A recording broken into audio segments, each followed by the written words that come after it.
is, again, something we always do, but that we're doing very differently given the circumstances we find ourselves in. So compliments to our teachers who are adjusting their practices and planning for meaningful conferences and feedback to families, as well as all of our staff associated with remote learning, looking at really customizing that feedback for that population.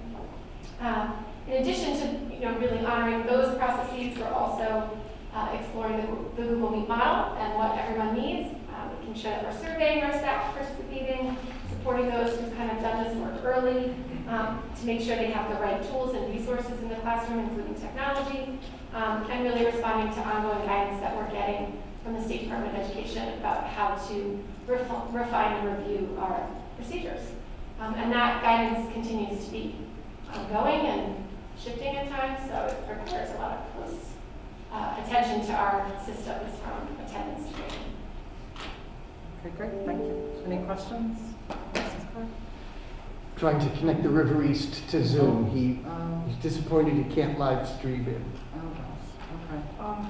Can I just, I apologize for being late, and I parked next to a black Honda Pilot that has the overhead light on, so I don't know if it's completely unrelated, but if somebody's Honda Pilot has the interior light. That could be me. I think it might be you because that Epic Arts sticker. Yeah. So, you know, being. Save the battery. Thank you. I'm sorry. No, that's, thank you. I have jumper cables if necessary. Oh, thank you. Oh No. my gosh, that would have been terrible.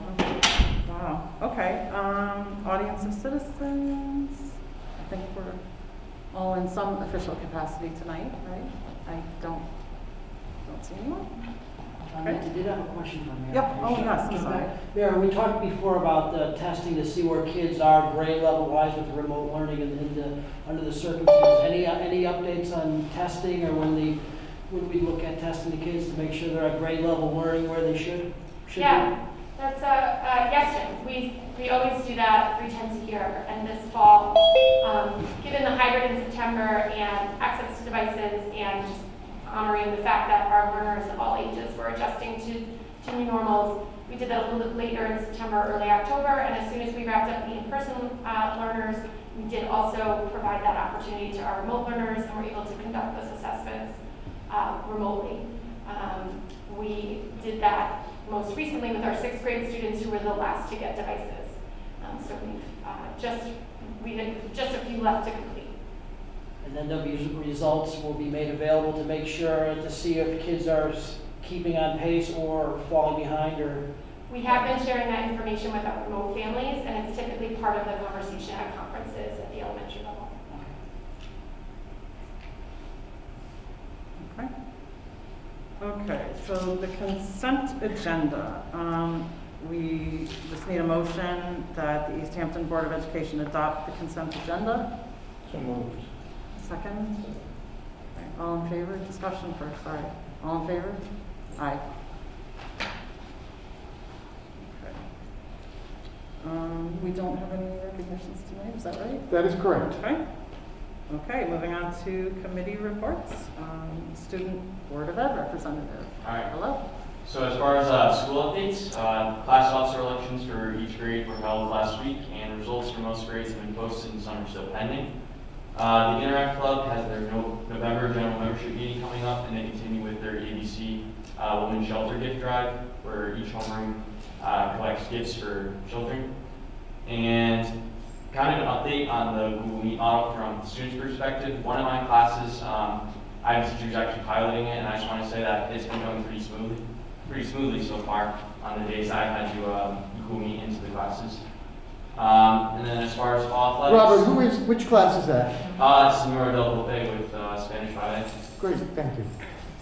As far as fall athletics, they've been wrapping up. The girls soccer team lost in the semifinals to HK, and they ended with a record of 9 wins, 1 tie, and 3 losses. The boys soccer team played in the Shoreline Championship last Monday, and they lost to HK 1-0 in a close game. And last week there was fall sports banquets in which all conference athletes and individual sports athletes were recognized with awards. Great, thank you. All virtual banquets this year. Yeah, all Yeah. right. That's different. We've stopped even using the word virtual, just, because it's just implied for everything that we do. We don't need this. Personnel committee, Jen, Matt, no? Not yet, Nope. okay. And policy and curriculum? Policy, we just met prior to this meeting. We have a couple first reads later on in the agenda. Also in the packets is policy 6114.81. This is the policy that we approved, giving the superintendent some flexibility in terms of making changes quickly. I've reread this a few times in the past couple of weeks, months, and I think that the language is still solid, but we did approve this in July, and in COVID years, that's like a decade. So I wanted to have everybody just give it a read and email me, you can call me, whatever, if you think there's language that we need to update in the policy meeting next week, so that we can kind of stay on top of that. Okay. And finance, transportation, building and grounds, we have not met since our last meeting several weeks ago, before our prior meeting, so no update there. And anything from Learn? Yeah, we had our meeting virtually last Thursday. There was a really interesting speaker, the superintendent, Dr. Stringfellow from Norwich. I actually really enjoyed hearing about some of her programs. I think she's relatively new to Norwich, but she was in Rhode Island before. One of the things that really caught my attention was her immersive world language program for the youngest learners in like K and First, where they actually hired like a bilingual teacher who actually taught the classes in Spanish or French, and how quickly those students, like within a month, were really like absorbed into language, and it was fascinating. And I can send that. They sent the presentation, her presentation. I'd be happy to forward it to anybody that would be interested. That was about it. That is great. Yeah. That's awesome. Okay. And now superintendent's report. Yeah, thank you. Before we dive into the agenda, we just found out news this morning, and I'm going to let Karen give you the details. But you will recall at the last meeting we were sharing the information that we shared with the Finance Subcommittee about the lack of PPE funds. We had been given $75,000 from the state, and we realized that we were going to need about $330,000 more than that to cover our costs just to reopen the buildings. So Karen, why don't you tell them, I know some of the board members already know, but for people listening, exactly how much money we did get from the state. Well, it's Thanksgiving week, and I'm very thankful for almost $334,000. Exactly what I kept asking for through all of the iterations since September. There were numerous times that we had a chance to redo the application from September up through just a couple weeks ago, and that's what we ended up with. So I believe that will cover the costs of what we have expended for the ventilation improvements, touchless fixtures, and cleaning, extra cleaning supplies, masks, gloves, gowns, social distancing, plexiglass. So it was a successful attempt, and it looks like we're going to be whole. Yeah. So when we questioned us getting $75,000 and towns along the shoreline getting $500,000, $600,000, what ended up happening was, as they were not able to produce receipts showing that they had actually spent that much, the money got put back into a pool instead of used elsewhere. And so the state is now covering all of our expenses, which Karen and I would have been happy with half of them. And usually our luck is East Hampton doesn't bubble up to the top of those lists.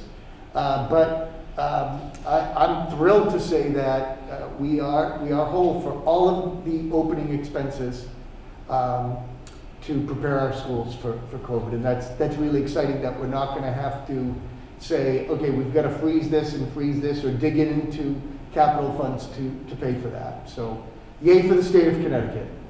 And thank you, Karen. And if I can chime in real quick, I just want to publicly thank Karen for keeping on top of this and her unbelievable meticulous work and hounding of the state to get this done. Thank you, Karen. Yeah, no, it was over and over, submit this with receipts and validation, and there was $330,000 worth of work to get the $330,000. So Karen, thank you very much. Thank you, Karen. And a couple of things I wanted people to see as you come into the new town hall. We're very happy to feature East Hampton student artwork just outside our hallway. What we've come to realize is our hallway is the busiest hallway because the tax clerk and the town clerk are right across from us. So as people come in to pay their taxes or register to vote or anything else, they come right down our hallway, and right across from those offices, just to the right of our door, is this recessed area.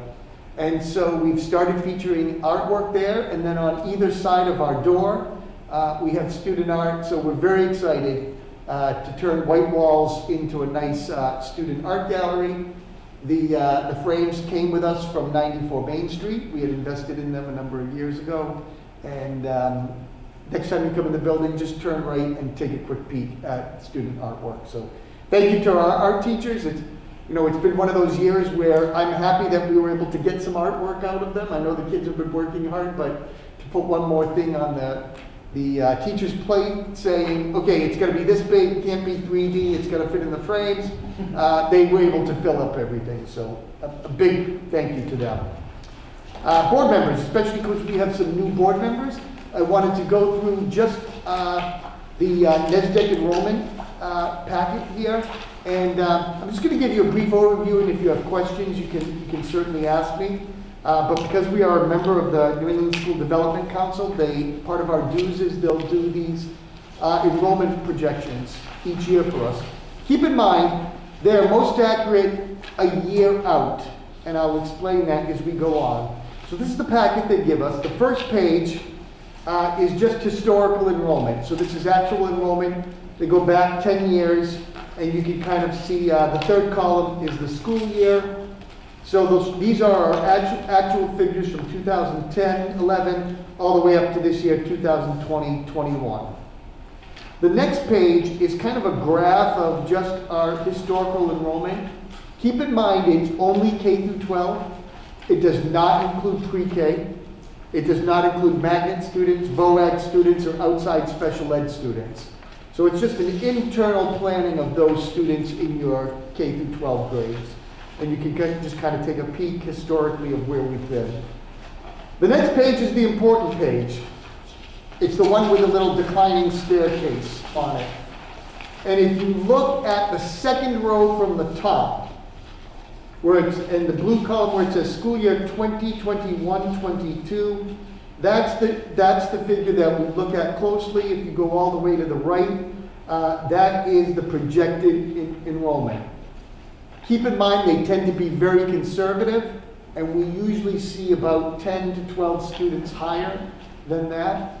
But given the fact that we're not sure everybody who was eligible for kindergarten this year actually enrolled for kindergarten, they may have said, the students on the cusp, let's wait till next year where it's a little bit more normal. But then if you look at where our kindergarten numbers are this year, we're pretty close to where we've been the last couple of years. So, but this is the main page that I look at. The next page is a 10-year prediction of where we will be. Now, as soon as you move 2 or 3 years out, it becomes less accurate, because I looked at the report from 5 years ago when I first arrived, and they have 2020 at 1780, K through 12. 5 years ago, when they did the 10-year projection, for this current school year, instead of 1780, they had us at 1678, a full 100 students lower than we actually are.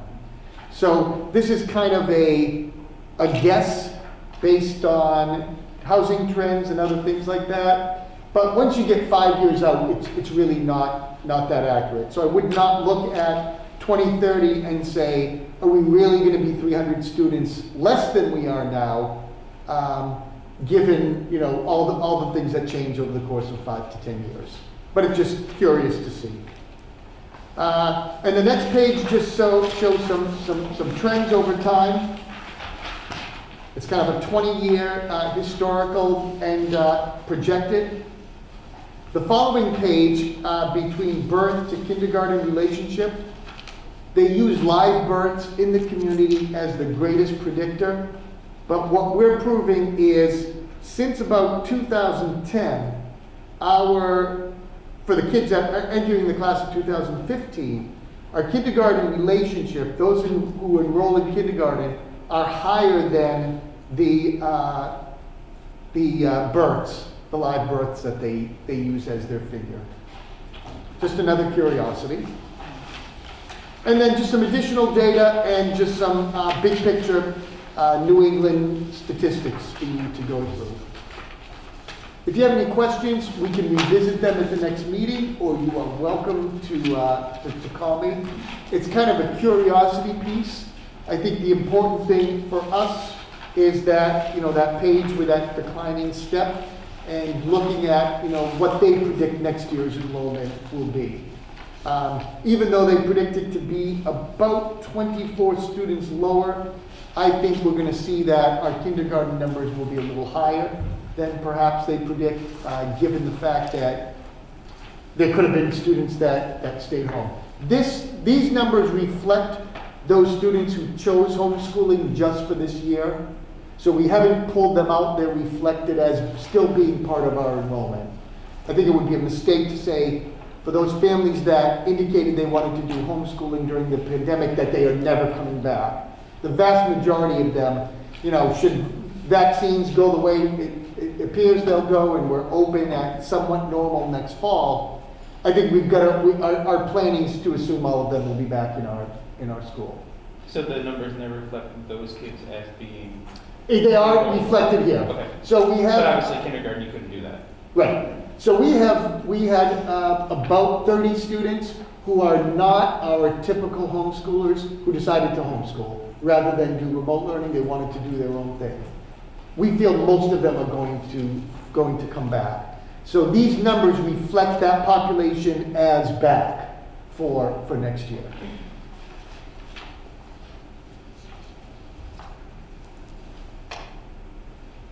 Any immediate questions?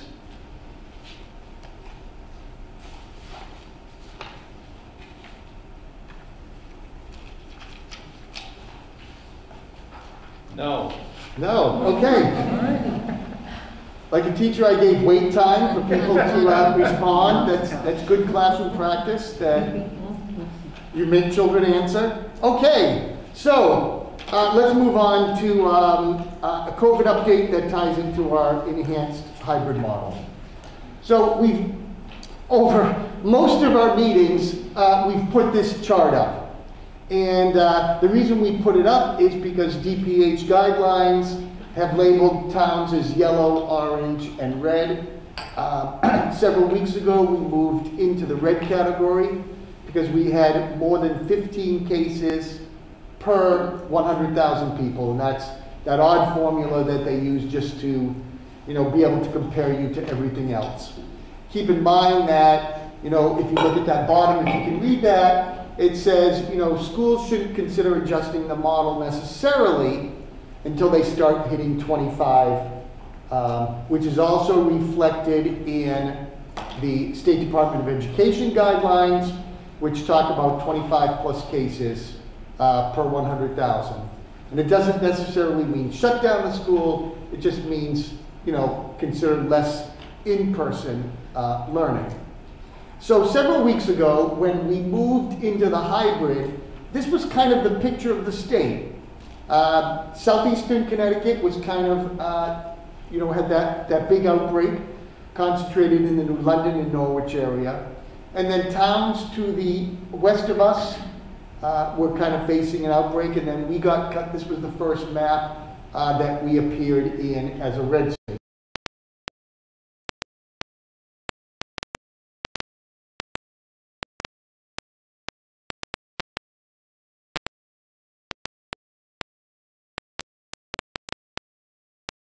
Cases go up, the map really has lost any meaning at all. I mean, everybody's red. So they developed a secondary map, which shows the actual number of cases during November 1 through 14. And even though everybody's red, they've broken it down to these numbers versus, and this should be 1,001 to 5,000. I cut that off, sorry. But we're kind of in that, this area right in this category here. So even though all of these towns are red, there's now different degrees of red. So, here's what makes it difficult, is that as we move forward, the DPH guidelines are great guidelines for restaurants, churches, social gatherings, other gyms, etc. But as the cases go up in Connecticut, we're still finding that schools are kind of maintaining a lower level of transmission. So we've put together a COVID-19 dashboard. Amy had pointed me towards Glastonbury Public Schools that had put together a dashboard. And, as you think about it, if we start using our own internal metrics, the DPH metrics no longer are valid because the state's not recommending a total shutdown at red, and except for Bridgeport and Hampden and other places that are going into closures, everybody else is remaining open. So the metrics I think we should start looking at, and Amy, thank you for pointing this out, is our own internal metrics.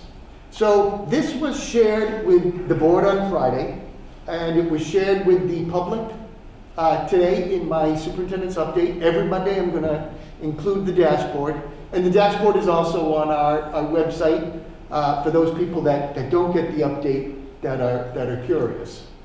So what we've done in our dashboard is we are including the number of students with positive confirmed cases who are currently isolated. So this is for each school, and we're doing a snapshot each week. So every Wednesday we're going to do the dipstick of this is what the case is in our school. It doesn't necessarily make sense to do cumulative cases because we need a picture right now, much like the map of the states, or the map of the towns, which has kind of lost its meaning. This has meaning for us because this is what's happening right now.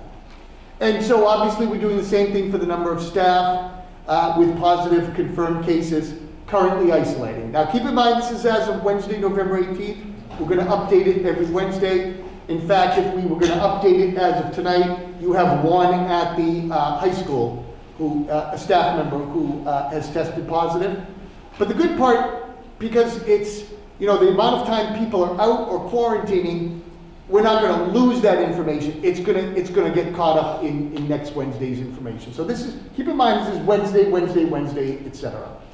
Number of students quarantining due to close contact, and the number of staff quarantining due to close contact.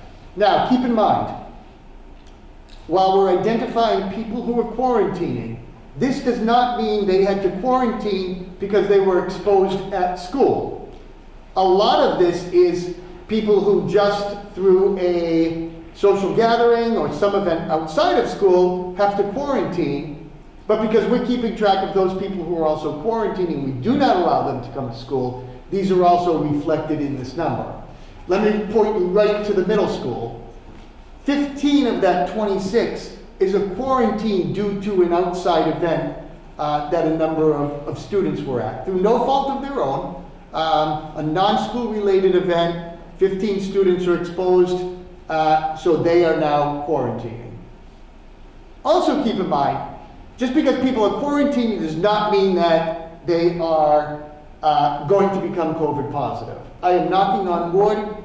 Every student that we have been responsible for quarantining because they had close contact in school, none of them have come down with COVID.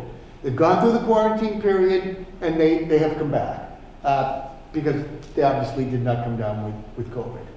So I think that this becomes, instead of going back to that red map and saying, okay, we've hit 15 and we're going to keep going up a little or down a little, but we may be red until December, January at this point. Though the state's positive rate came down from 6% to 4.8% today, but every day it appears to be a little different. I think this is a much wiser metric for us to use when we make our decision. So, what I'm going to do is I'm going to share the principles. Every Wednesday by noon, this information is due. We put it together. Board members will get it. The community will get it, and it will be up on our website. I don't think they're mutually exclusive, though. I mean, Correct. You have to do both. I mean, they're both going to have an impact on the schools and the community and whatnot, and the decisions that are being made. So, absolutely. I mean, this is great, and I like the layout of it, and it's good to understand what's happening in the schools, but the companion has to be what's happening in the community. Correct. And Jeff, what's fascinating about that is, back in October, when we were kind of a yellow, even before becoming orange, our numbers kind of looked like this as well. We had our first real high school case that required quarantining, right, Columbus Day. On Columbus Day, Mr. Werner and Mr. Warner were doing contact tracing and phone calls and everything. And the numbers kind of looked like this. So if we had started this, with the Wednesday after Columbus Day, all the way through now, it would not look much different than this. But what's fascinating is, let's hold the state's map next to it, and you say, okay, we're consistent, and the state is going up. So you're right. I don't think we ignore. And obviously, if Russ Melmed said, Paul, Chatham Health District, based on recent numbers, we should close down the schools for a 2-week period. There's going to be other people that tell us that we have to close if we have to close. The governor is pretty committed to keeping schools open. And what's fascinating, and I wish I had saved a copy of this report. I shared it with the subcommittee, the policy subcommittee. We were talking about this. But the number of students with COVID, if you look at remote learners, hybrid learners, and full in-person learners, they're all getting COVID at exactly the same rate, which speaks to the fact that COVID is coming into their house through a parent that works or an event outside of school. But you would think that the in-school or the hybrid kids would be higher, but it's pretty consistent that remote learners are getting COVID at the same rate as our full in-person learners. So, I'm complimenting us, and I'm complimenting every school in Connecticut that, in essence, schools are doing a pretty good job around us. For us to have numbers like this as numbers are spiking, it doesn't mean that something can't happen. Schools around us, one swim team gets it, and now all of a sudden 16 kids are quarantined like that, and then it spreads. Anything could happen. And I think it's why I am recommending some caution as we move forward, because we're entering the period where college kids come home, family gatherings are happening. So there's a lot to do to look at and ask people to be careful. So this is this is information that if you had asked anybody in August, yeah, we're going to open the schools, but by Columbus Day we're going to be shut down again. It just hasn't happened that way, and I compliment teachers, I compliment the administrators, I compliment kids and families that, our biggest concern was nobody's going to want to wear masks, it's going to be an issue, we're not going to be able to teach. It is, we're able to control it right now, and it's due to the outstanding effort of our teachers, our principals, and certainly our kids and our parents. So here's what I'm recommending at this point. That grades PK through 3, so our preschool through K, return to full 5-day per week of in-person instruction on Monday, December 7th. It gives us time, if families have, had issues with outbreaks, we're going to know that when we come back into that Monday, Tuesday, Wednesday, we're going to start to see kids quarantining or kids coming down with fevers or other things like that. So we could pull this back. But I think when we went into the hybrid, we told families that we were going to come out of the hybrid on December 7th. Grades 6 through 12 remain in hybrid, and we're encouraging teachers to pilot the Google Meet on at-home days. That's already started, and I have to compliment our teachers that have already started doing that. I think Eric mentioned 8. Barry and I got a list of several more today who are interested. I think we have 15 at the high school. So, we're starting to reach a critical mass of teachers who are at least trying it. And I'm grateful to our teachers who are just saying, okay, we can add that in there. And the reason that we're pushing the Google Meet is if we're going to stay in hybrid long term, keep in mind, we designed hybrid to be short-term. We got 4 weeks out at the beginning of the year, and then we went into it quickly when we became a red town. And, if we knew what we would do now, I'm not sure we even needed to go into the hybrid when we first became a red town. But if we're going to stay in the hybrid, and the reason I'm recommending 6 through 12 in the hybrid is that I think with college students coming around and gatherings, it's more likely that a college student is an older brother to somebody in the middle school and high school. So I think just to give us more time in the hybrid, get through the holidays, and see where we are. It prevents it from spreading quickly. A lot of times when we've been in the hybrid, somebody comes down with it, but they haven't been in school when they were symptomatic, so we don't have to quarantine kids and teachers. Or if they come into school, we're quarantining less kids at this point. But obviously, if we're going to stay in a model that was designed for short-term planning, we've got to do a little more for students on that. For example, from a Group A student, I'm in school on Monday, Tuesday. I have distance learning on Wednesday, and on Thursday, Friday, I have kind of like homework / self-directed learning. What we're trying to do with the Google Meet is create something that looks like this. So follow along Group A, they're in school on Monday and Tuesday at the top. Group A and B has distance learning, and then Group A moves home, stays home on Thursday and Friday, but they Google Meet into the teacher's classroom. It allows learning to continue on instead of just covering 50% of the material.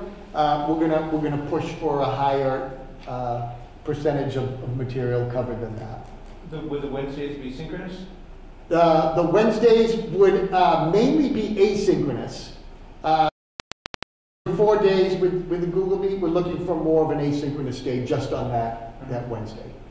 So, this is where we hope to get. We have teachers that have already made the move there. Mary can tell you about numbers and what our pilot looks like.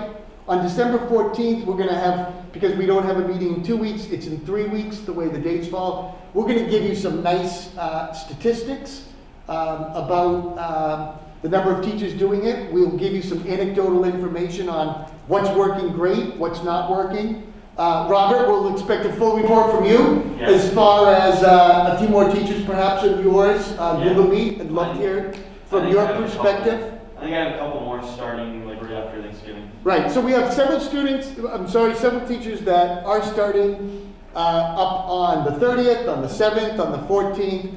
And, our goal is by January, around the second semester, to have all teachers there. And, we'll give you more of a report on what that looks like on December 14th. I don't know, Neil, Sean, if you want to add anything. I know we had a meeting of teachers at the high school today. We're meeting with the middle school teachers tomorrow.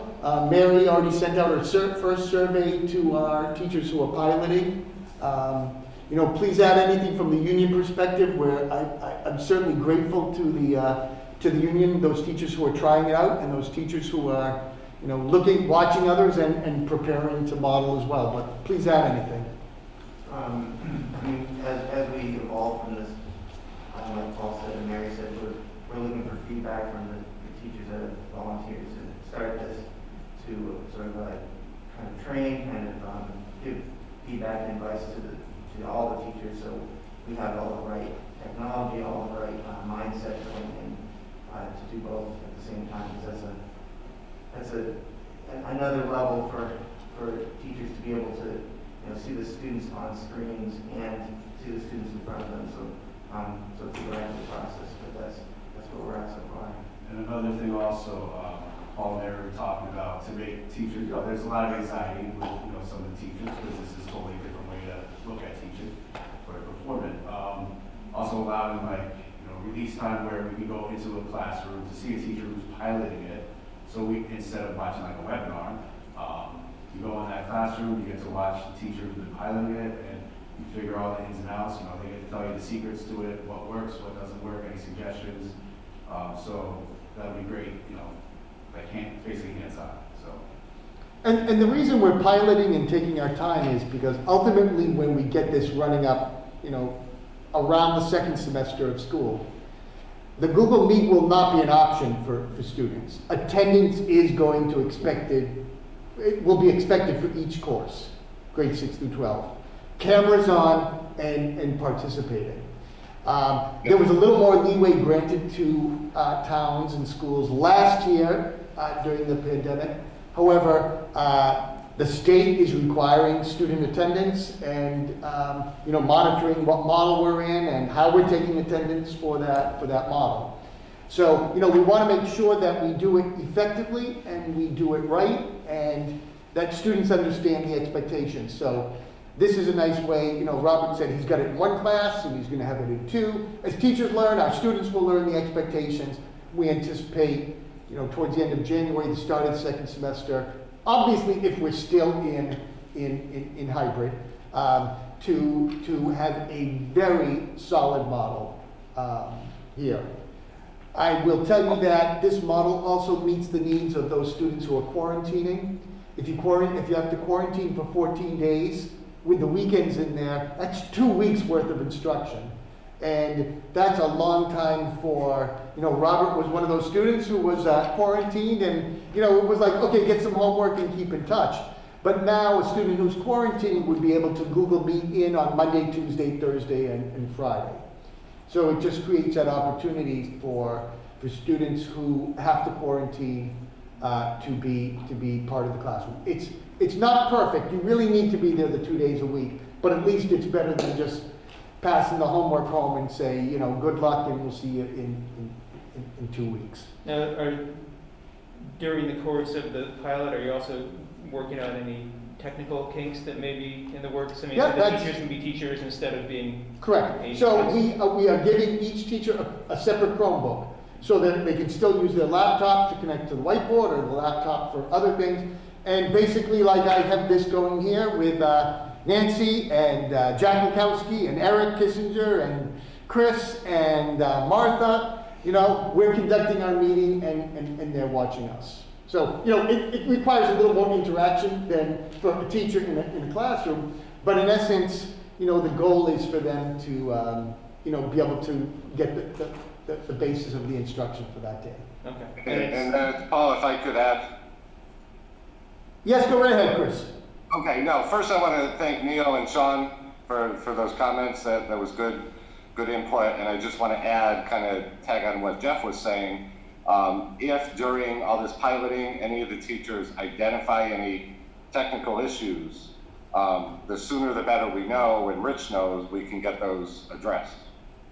Yeah, now I will tell you that in November, early November, Rich and Sarah added a load of Wi-Fi hotspots throughout middle school, and I think middle school was the most efficient. But obviously, if we have a number of kids on their computers. We want to make sure that the connectivity is good. So I think we'll be prepared, but I think we're gonna learn a lot in the pilot over the next 8 weeks until it's full install. Anybody have questions? Yeah, how are the teachers raising questions and concerns? Like, where do they go? So Mary is doing a weekly survey, and we're certainly going to encourage them to reach out to their team leader or principals. Yeah. With any concerns, let us, I don't want them to wait till the Wednesday survey comes out to say, I'm having trouble logging in. The kids are used to using the Chromebooks and the Google Meet, so to have the filming done by a Chromebook seems wise. We're able to purchase a certain type of microphone that teachers can use so that the kids can hear them as the teacher moves around the room. I don't expect the teacher to carry the Chromebook if they're going to help a group in the corner. But you want to make sure that the kids hear what's going on in the classroom. Certain things will be missed. It's not a perfect system, but it's better than nothing on the 2 days. I don't think that finding a perfect system is necessarily the goal, given that Correct. the world as it is. Well, 2 things. I'm just wondering if having the kids in class also on their Chromebooks as part of the meet, so that the teacher can have everybody, managing, even though they are in person, and might be easier than that disconnect between the students who are at home and the students who are in person. Right, and I did hear people suggest that as, have everybody log into the Google Meet.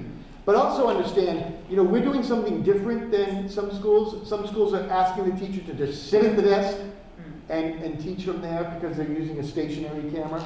With the Chromebook, it gives you a little more, I don't know how well they can see it, but we have the Chromebook pointed to the screen. If we wanted to move around and we wanted to see them, we could do that. A camera doesn't quite allow you to do that. So I'm not asking teachers to stay stationary. I still want the people in school to benefit from having that teacher in class. And we're obviously being cautious as well. Sean? If I could just add to that, one of my sisters is a teacher at Bridgeport, and she's done that for some of the classes, and she said it's very odd because she has the students right in front of her that are just watching the screen instead of her. And when you have the kids in front of you, that's your time to shine, that's their time to interact with you. And she said it's very odd to just have kids in front of you staring at the screen when you're right in front of them doing your job. So, yeah, well, that's something to I think about. It was just a thought, but my other concern is if you have we've been talking about the school end of things, but do we have families that have Wi-Fi issues in their homes? Because So we've delivered hotspots to any family that needs it. And we would certainly ensure once we do this, principals reach out and say, if you do need Wi-Fi, let us know. But even last year, we were delivering Wi-Fi hotspots to family and paying for them. And our issue is not as great as, certain cities would be. Well, I know, even just, there are dead zones in East Hampton that, Yeah, I think last spring we worked a lot with families on that issue, and then so we have some of that information and continue, as we receive those requests to assist with the access. Yeah. As a parent, as a Board of Ed member, of course, I'm always concerned with, the education of every child. So I'm so heartened by this whole thing. I think it's just fantastic. And also, I wear a parent hat. And my daughter is fortunate enough in the middle school to have 2 teachers on her team piloting this. And the communication that we've received from these teachers has been just absolutely incredible. The initial communication I was so moved by it. The upbeat approach, the enthusiasm, we're in this together, we're modeling you know, I can't think of the exact words that they used, but like resilience and, you know, we're all gonna do this and we're gonna make the best. I've never seen anything like it. I was so impressed and just so, as a parent, I just feel so good about it. And I thank everyone, the teachers, the staff, the administrators, just everyone for this, because it's just so necessary, you know, to make those connections and to keep the learning going and to touch, you know, and be there, whether it's, you know, in person or on a computer. It matters, you know, and we see that and we appreciate that so much. So thank you. Thank you very much to everybody involved in this. It's really, really impressive. So thank you. I just want to quickly echo Nancy's sentiment. I know I'm a million miles away, but I have had the same experience with the 2 teachers that work with my children, and the positivity has really been inspirational. And again, thank you. It's really been great so far. I just have a quick question. Are we looking to do this with the elementary also? Or Yeah, you know, right now our plan is to bring the elementary back. If we felt we were going to have the elementary in hybrid, it would be a discussion that we would begin to have. The complexity with elementary is, you know, they don't move from course to course like the high school and middle school. And I'm not sure we want, you know, a first grader logging in at 8:30 and staying on till 3:30. Right. But I think we could get somewhere a little closer to like the Wednesdays where they have the morning meeting and, you know, they log in for the reading lesson and the math lesson. We have yet to have those conversations fully at the elementary level.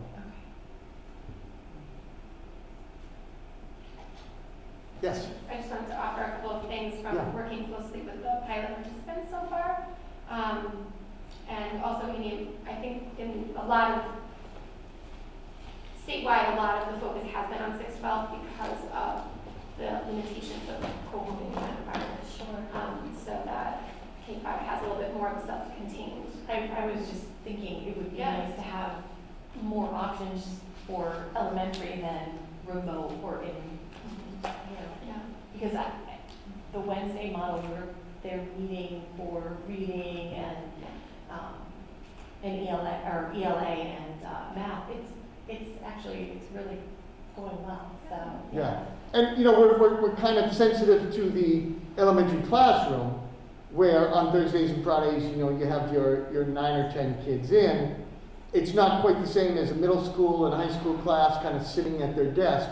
You know, sometimes elementary kids don't quite always sit. You know, the activities are designed to, you know, when they're doing math and reading it, they're doing it in groups all over the room or they're moving around. So, you know, to keep that population occupied and the Google group occupied, we just haven't really begun those deep conversations yet.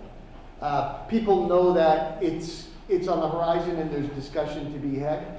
But I felt like our most pressing need was, you know, to really work with middle school and high school to make sure that works. So 2 related things. I mean, the technical bits you can certainly work out in the environment of working with the older kids, but it sounds like pedagogically you could target a scenario with the younger kids. And I mean, correct me if I'm I think our K-5 team would echo those sentiments. I just want to start by thanking Neil and Sean. I think it's been a real partnership in thinking about how to structure the pilot. And we had we will survey people if they want to give us that feedback each week. And our initial survey was very positive about the impact in terms of has it been a positive experience. And, you know, everyone was either agree or strongly agree for the students, and was it a positive experience for the teacher, and was either strongly agree or agree. They felt that their challenges were workable, so they identified that there were problems, but they felt like they were problems that could be addressed and resolved, but they were, you know, insurmountable. And they gave us feedback on what do you wish you had before you started, what did you wish you know that you now know, and they identified specific trainings or experiences that were helpful, the visits to other classrooms. Some of them identified that the resources we've invested in to be more flexible across settings were very helpful. we talked about what technology best supported the process, and if there was anything that needed. Are there things you'd recommend, and we continue to troubleshoot that?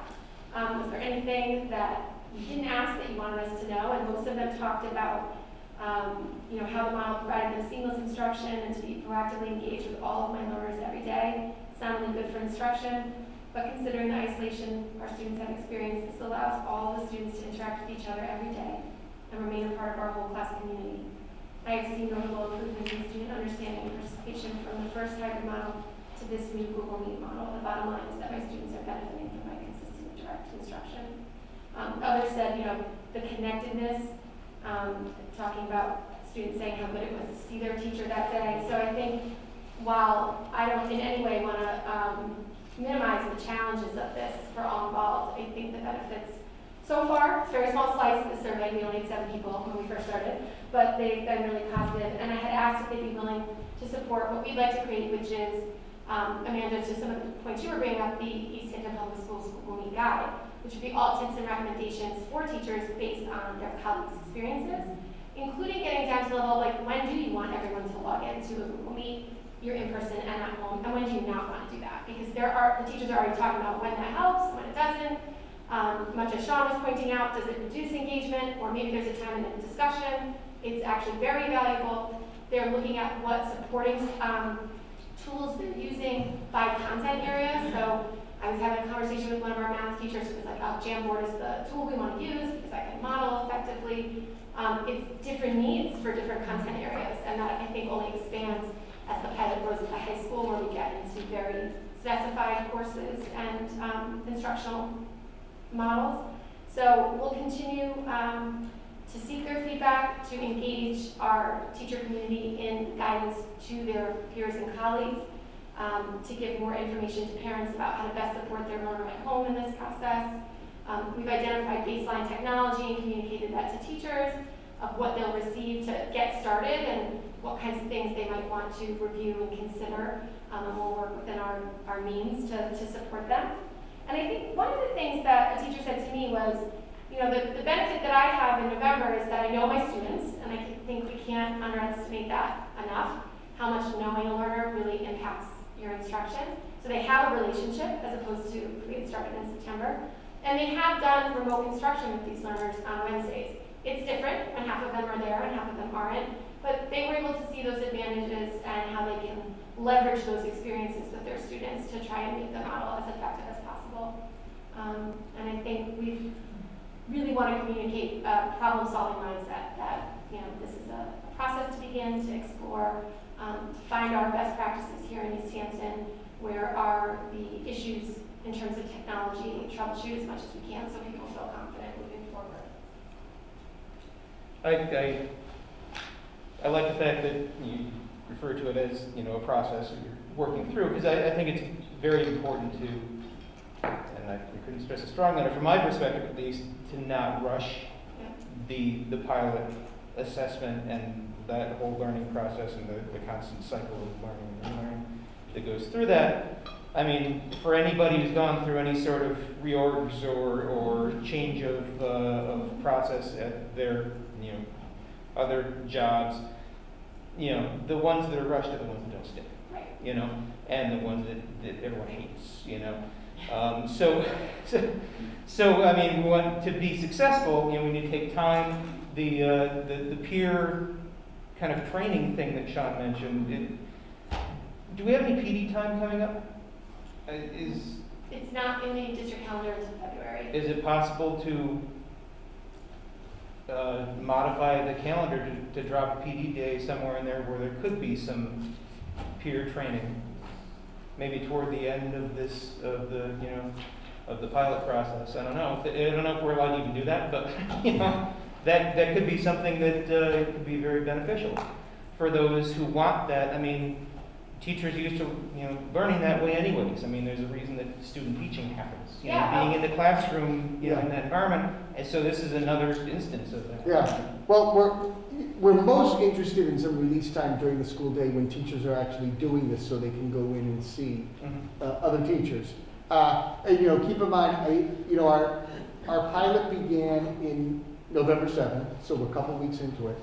But for those teachers that haven't started yet, there's still a full 8 weeks before our beginning of the second semester, which is our target. So, you know, there's plenty of time to try it. We've suggested that, you know, even if you don't do it for all of your classes, try it for a couple of classes.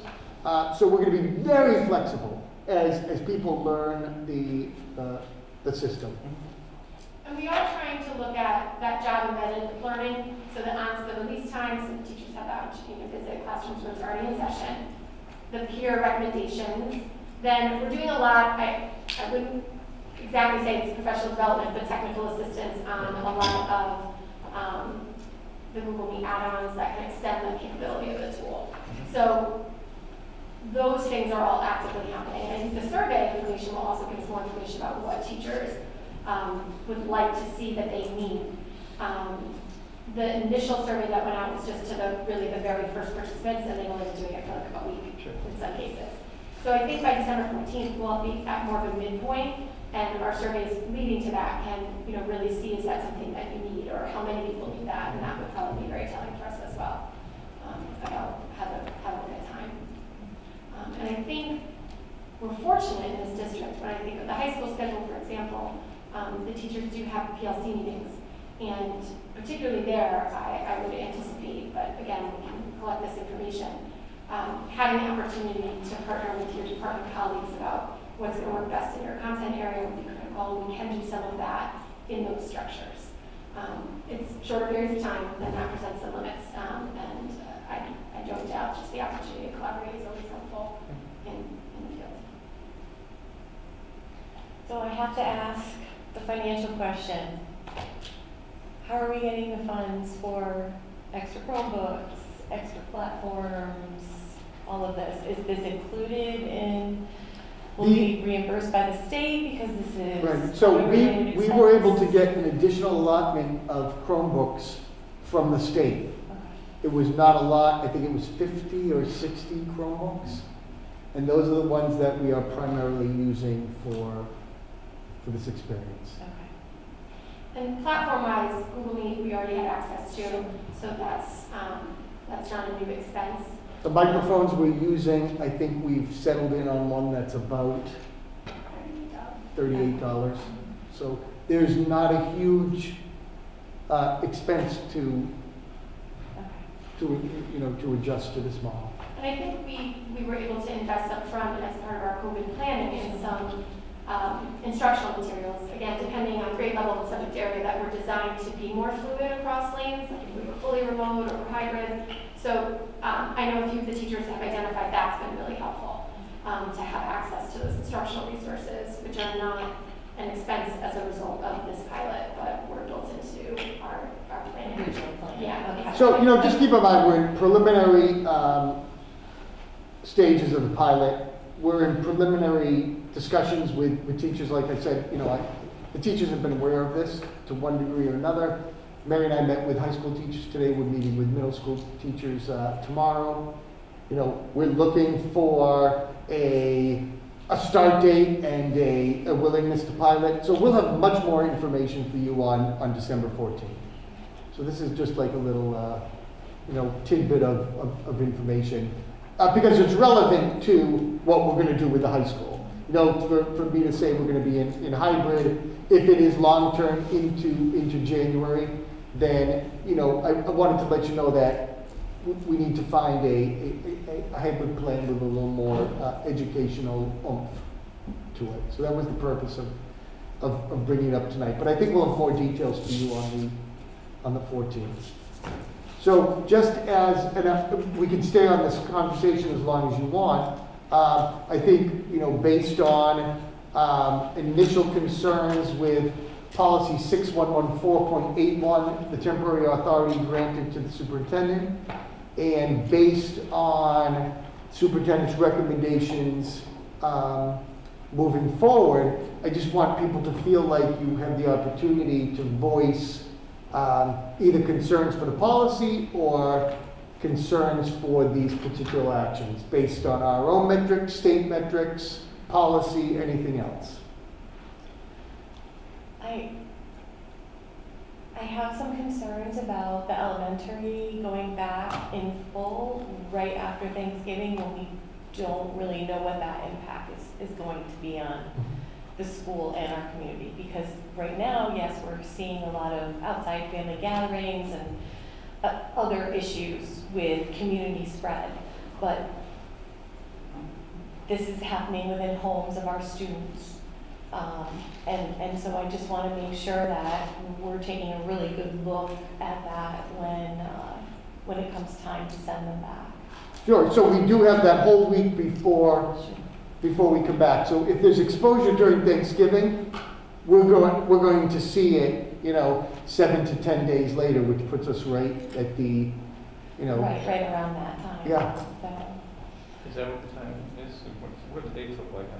Is it really like 10 days afterwards? it's pretty Yep, close. it is. Yeah. It's like 11 days Yeah. maybe to the day. I have just a couple other quick COVID-related questions. I've been listening to the governor and the education commissioners on their interviews lately. And the two things that they seem to be really pushing that we haven't really talked a lot about are on-site testing for schools and this whole new letting teaching students come into the schools to help cover some of the staffing shortages. I was just wondering what your thoughts and everyone's thoughts are about those two issues. Let's start with the second one first. Okay. Karen's going to give you a proposal that we increase the pay for subs. I think when he talked about college students, they were more as subs / paid intern type of things. Yeah. So we will get to that. We're going to have a proposal to increase the rate of subs. Right now, there is no state-supported plan for testing of students in the school setting. There are a couple of districts that with grants, Middletown is one that's able to provide testing to students, but it's not required of students and staff. If that opportunity became available where our nurse's office could do on-site testing, I would really like that. My concern is I don't want people who are sick saying, well, I'll just get tested at school and coming into school. So there's got to be a way to do it somewhere that doesn't expose people, but I don't think we are in line as a small community for that as of yet. So I'm not trying to skirt the question. I just know that we are not necessarily in line for we don't have a health-based clinic that's, families have a separate entrance or something like that. The last couple interviews I've heard, this is like, what's going to save us? Sure. Is how they're, sure, at least at the state level, presenting it. And I was curious how it applies to such a small town like us. Yeah. We are certainly not opposed to it, but nobody's calling us and saying, we'll provide the funding so you can do testing of students and teachers right on site. I think the success of that in that scenario is testing everybody regularly. So it's not just the people who Correct. are ill. Right. It's everyone walks in the building. And if we just said, let's just test everybody, there's no setup for that without extreme costs. Right. I know the colleges have their own internal med programs doing it. Some of the private schools in Connecticut are doing, and it's almost $100 a person to do, to just do that on-demand testing at your school. Everybody's talking about the little thing that, ultimately you're going to be able to buy and do it at home. It'll tell you, I'm positive today. But that, we're not yet there. I think the vaccines will be out before some of those tests will be.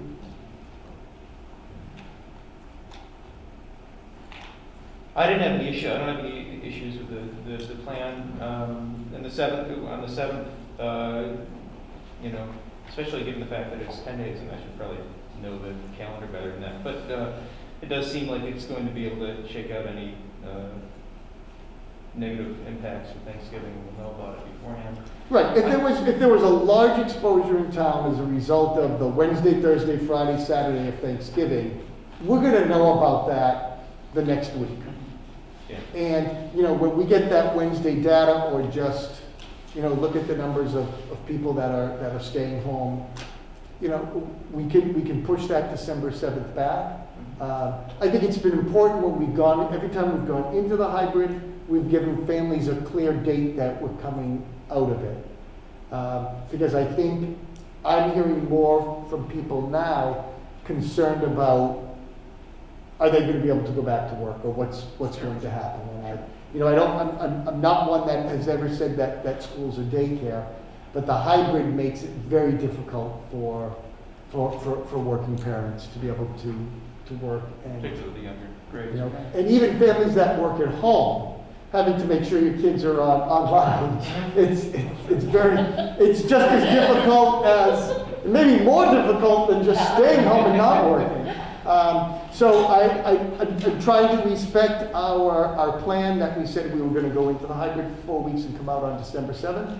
And I'd like to keep that timeline until something else dictates to us that it's just not going to be possible. I would like to, and I don't know if I need to make a motion for this or what, or if I can right now, but this entire conversation that we've had for the past 15 minutes or whatever, with the dashboard and the numbers in East Hampton, and what the plan is to go back and, you know, an update on the pilot, there can be a standing agenda item until we get to the end of this thing. Just in terms of being able to answer questions to people that, you know, our neighbors who, you know, are asking us what's going on in the schools. This is great information, you know, to be able to. Why don't we just, you know, the first action of the superintendent's report, if people are comfortable, we just, you know, a COVID update on, you know, dashboard and progress in, or status of hybrid learning, and, you know, we'll make both of those standard. With discussion, you know, I mean, because we need to be able to kind of talk about this stuff as a group too.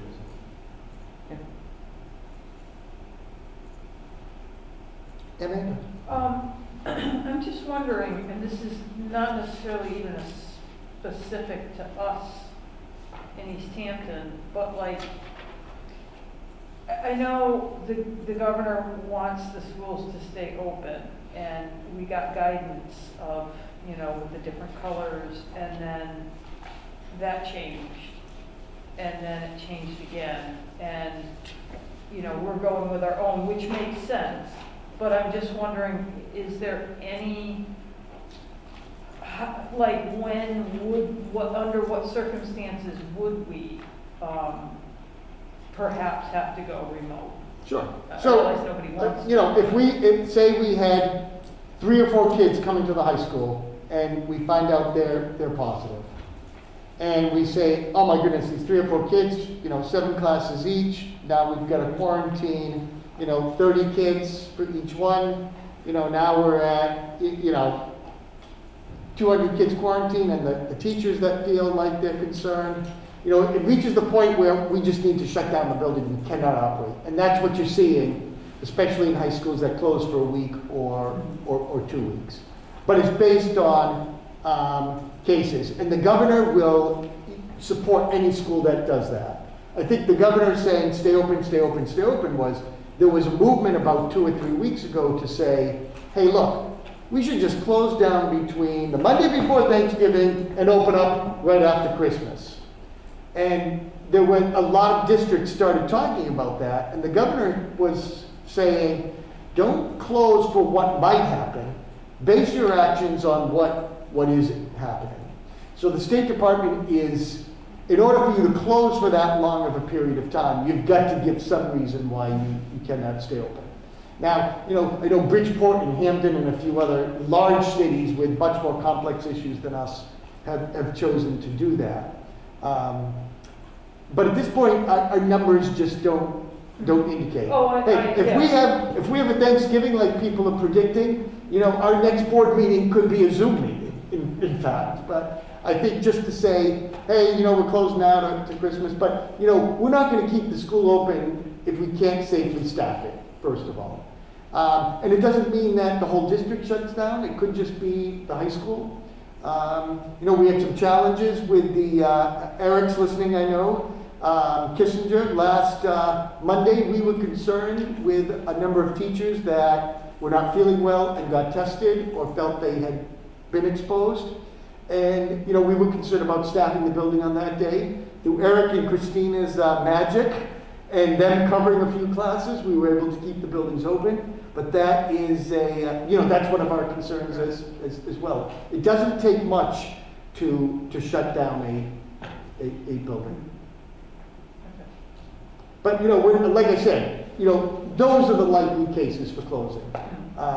Unless, you know, there's a big tick up and, you know, Russ Melman says, I am going to recommend that we close down the Chatham Health District. There was some talk about other health districts saying, you know, if this happens, we're going to close down the whole schools for 2-3 weeks. But I think it's going to take something like that rather than just a preemptive shutdown is something that nobody really wants to see. That wasn't my question. Yeah, okay. I think it was just easier, it was clearer, like the parents, you could look at it and say, oh geez, we're creeping up to this number, I should start to make plans. I think that's kind of... Right, and we were relying on, you know, okay, the state, the DPH said, okay, we're going to use yellow, orange, and red, and now that everybody's red, it's like, well, maybe we need red, redder, and very red.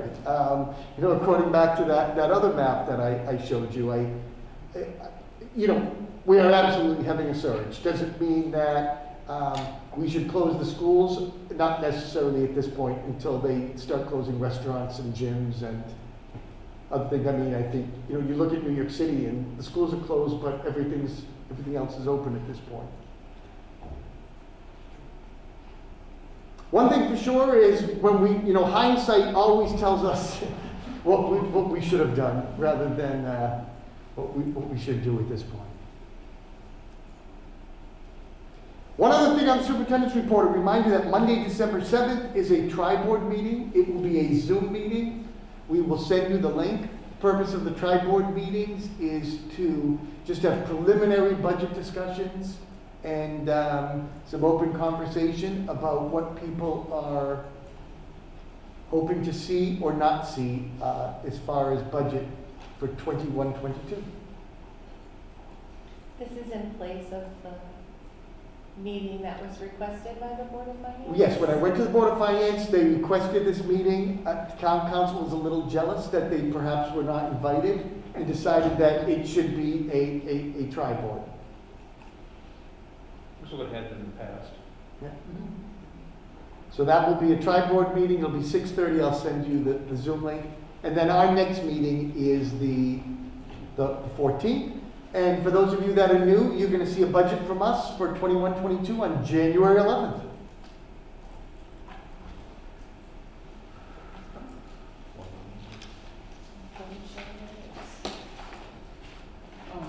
And we're going to talk budget now, right? Yes, we are. So the exercise for tonight, and the principals have been instructed to make this very brief. And if you would come down here and just so the people on the camera, the Zoom can hear you. What I asked them to do, and you have this in your packet, this was shared with the whole school community and teachers. These are all the budget requests from our November 9th meeting. You're going to get a thicker packet in 2 weeks when the principals hand me all of their requests for the year. This was just the requests that were voiced on November 9th.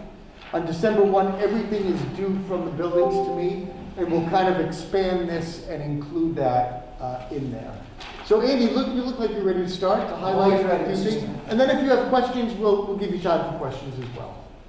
Yeah, so thanks again for your time. The two items I chose to highlight tonight are expanding the classroom libraries and the special education teachers, specifically in the ABA program.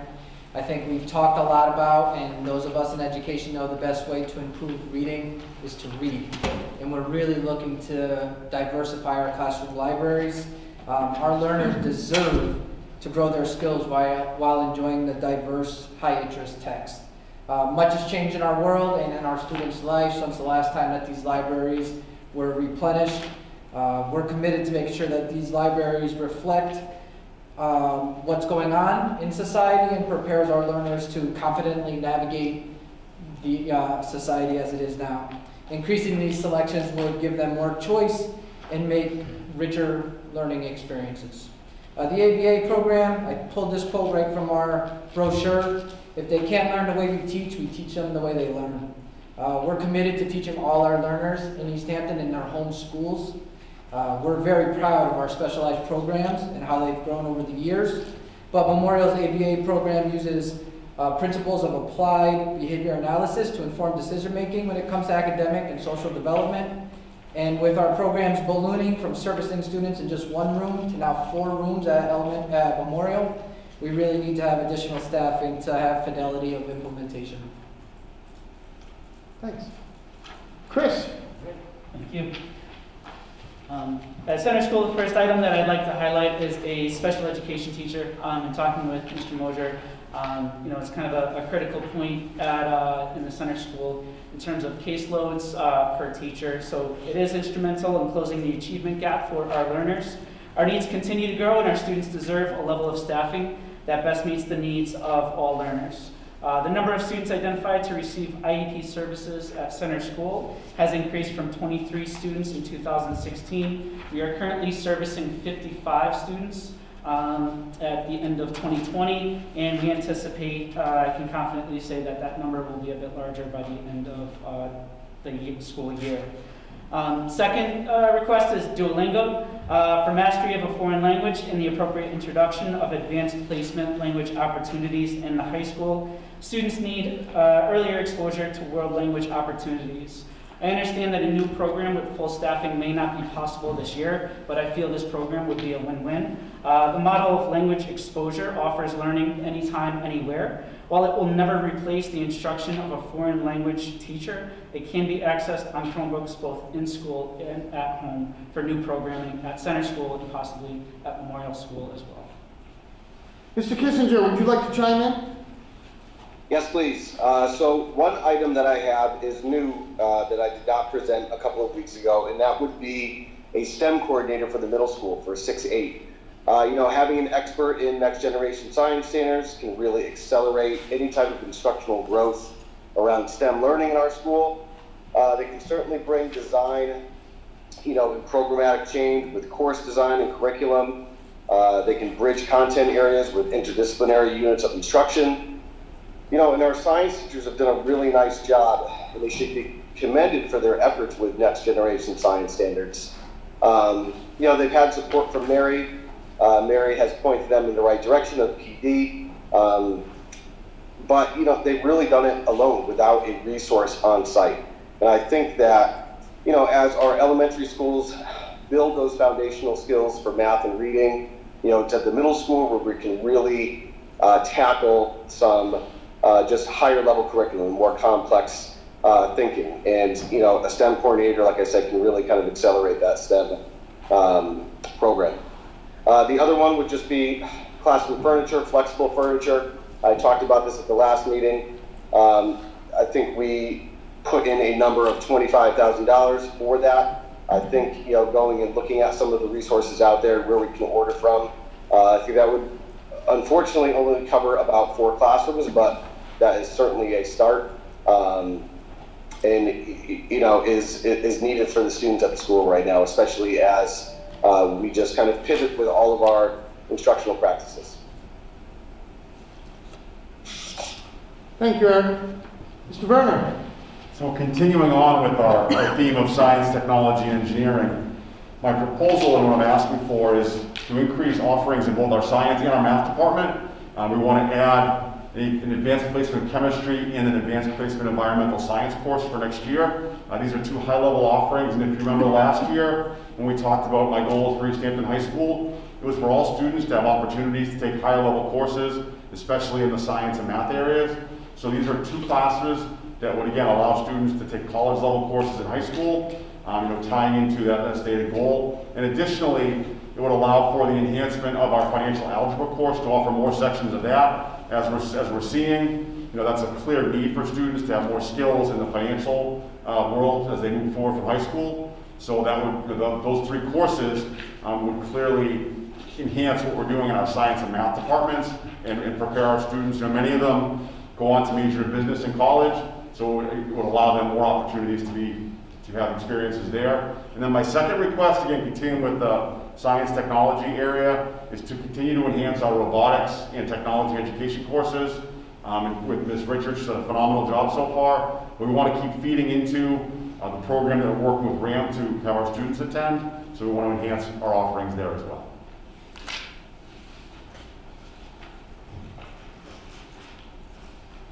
Mary. There's two items that I propose that I want to highlight. One is the data dashboard that I referenced, that in the grand scheme of expenses is on sort of the lower end. And this would allow us to streamline all of our student data procedures. So teachers are regularly collecting information on student performance, and we really need to be able to have this information in a teacher-friendly environment that also allows us to access historical data on students over time. So we have that data now, but it's in many different places, and pulling that data together in a user-friendly environment to support meetings with families, to be completely transparent, that is very labor-intensive for us. And so it lacks efficiency and is not as guaranteed as we really feel it should be in a district of our caliber in 2020. Additionally, the position of another instructional specialist at the K-5 level, I think is something that's highly in need. Memorial School always had 3 literacy specialists. We're down to 2. And I know Mr. Mosier, even though he is in the student services side of things, and I've discussed this, and he's in support of this as well, because of its, the position gives us a lot of opportunity to intervene early for learners. When we identify students who need supports, to infuse them with as many interventions as possible, so that hopefully we can address any needs and help students find success and thrive. Right now we're taxed to do that to the degree that we would like to, particularly across math and literacy with consistency. More and more districts are using instructional specialists who can do both areas of math and literacy, and we'd really like to explore that model. Right now we have 1 specialist who oversees math and science at Memorial and Center School. So she's really running in a lot of directions, providing direct intervention to students, overseeing curriculum and instruction for those 2 content areas, doing data analysis of student performance, and representing the work that we're doing in our intervention program for math at student meetings, which is a very involved process and one that requires a lot of attention. So we truly feel we are understaffed in that area to meet the needs of our students and families. So at this point, and if you want to ask questions, you may. At this point, what will happen is, these were the requests, except for one made by Mr. Kissinger, that all were presented on November 9th. On November 13th, all of the requests from the buildings were due to the principals. They're in the process of prioritizing them, and they're due to me on December 1. So on December 14th, we'll give you this packet, and there will be more that have come in since then. So you'll have, some of the unique requests. For new board members, as much as we would like to add all of this, we're lucky if we can add 1 or 2 or some of the less expensive things as time goes on. So this is a wish list and not a reflection of what we expect to get. But I think it's important each year for us to hear those things that really start to make our district move forward. And you'll notice with a lot of these, they're not cutting edge. Some of them could be described as basic needs or just basic curricular enhancements to things that we already have. We're not proposing vastly new programming or vastly different things than we already have in place. Any questions for any of the principals? Go ahead. What is the recommended caseload for a special ed teacher? And does it vary from elementary to high school?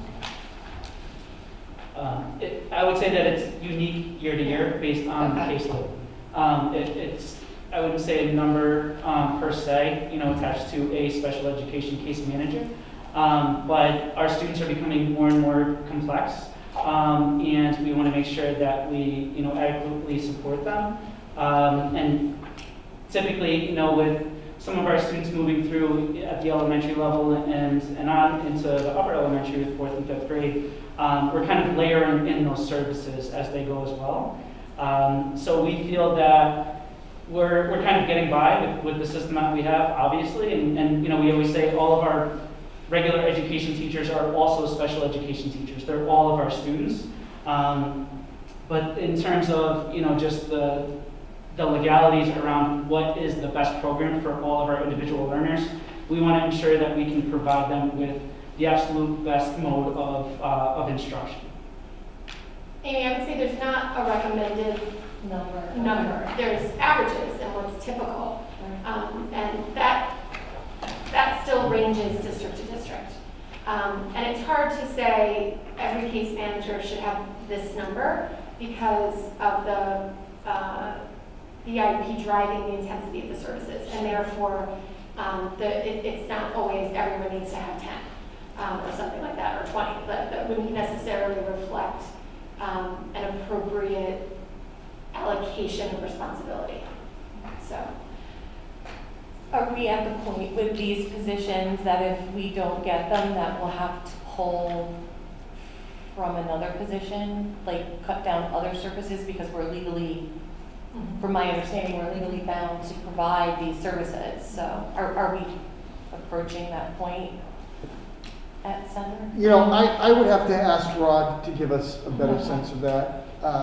You know, I will be candid with you. Last year we were able to add a couple of classroom teachers at Center and a classroom teacher at the high school and middle school world language. So we added 4 teachers in last year. What I'm asking Karen to do as the first initial step of the budget is let me know how much it costs just to move everything over into next year. And I'm going to give you that figure. And then we're going to look and say, okay, can we afford to add 1 or 2 teachers to this? Or do we look at some of those classroom teachers that we added and say, well, it would be nice to have this classroom teacher, maybe we need to have a special education teacher instead. Because I think teachers would tell you, you know, they need the support. A few more kids in their class, but with an extra special ed teacher may be the way to go. But until until we have that sense of exactly what you're asking, I just want to hold off on that conversation for now. But I think that's the type of conversation that we're going to end up having. Paul, if I can just add to that, I think Rod is prepared to discuss those issues and you know, how to maintain compliance. That's really what that's what the district has a responsibility to do.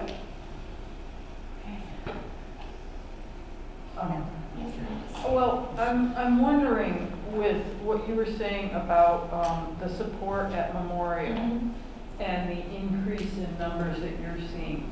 Is there a correlation with the students not getting necessarily the support and early intervention and then being identified by the time they get to 14? I don't think we could say that there's definitely a correlation. And it's not that students aren't getting those supports. It's just the specialists can do 2 important things. And what we do know is the more we intervene early, we should see an impact on need, and we seem to be seeing increased needs. But they not only can support small group instruction through the tiers of intervention, but they can also support tier 1 instruction with classroom teachers.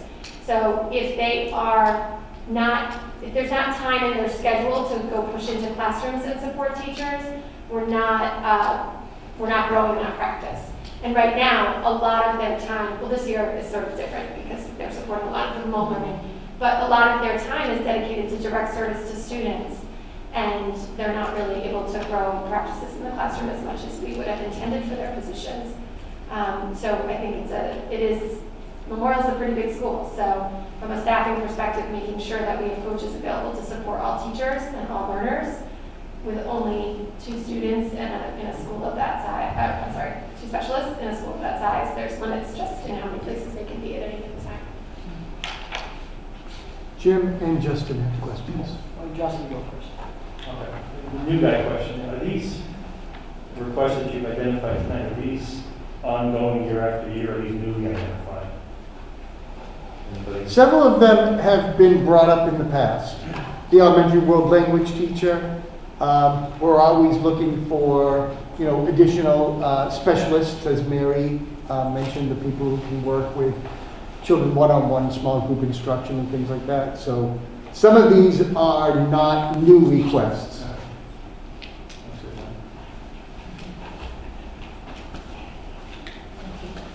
Jim? On the question about choosing books for the library, is there a process that you go through to pick books? And if there is a process, are you able to let us know what those books are? Definitely. So before any ordering, we would vet all of them.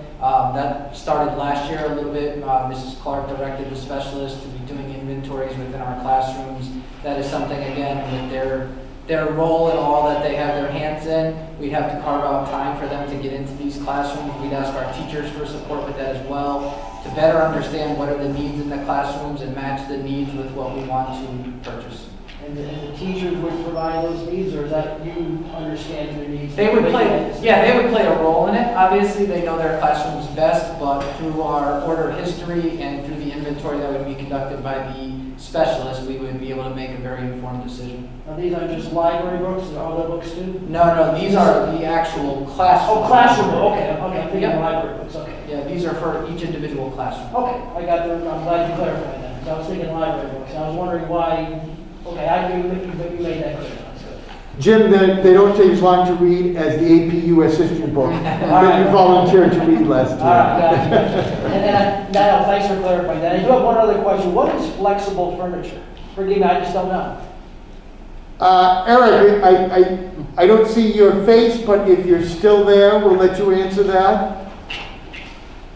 I don't, there we go. Oh, no, we just lost Eric. Okay, he ran away when you were asked. I call it reconfigurable furniture.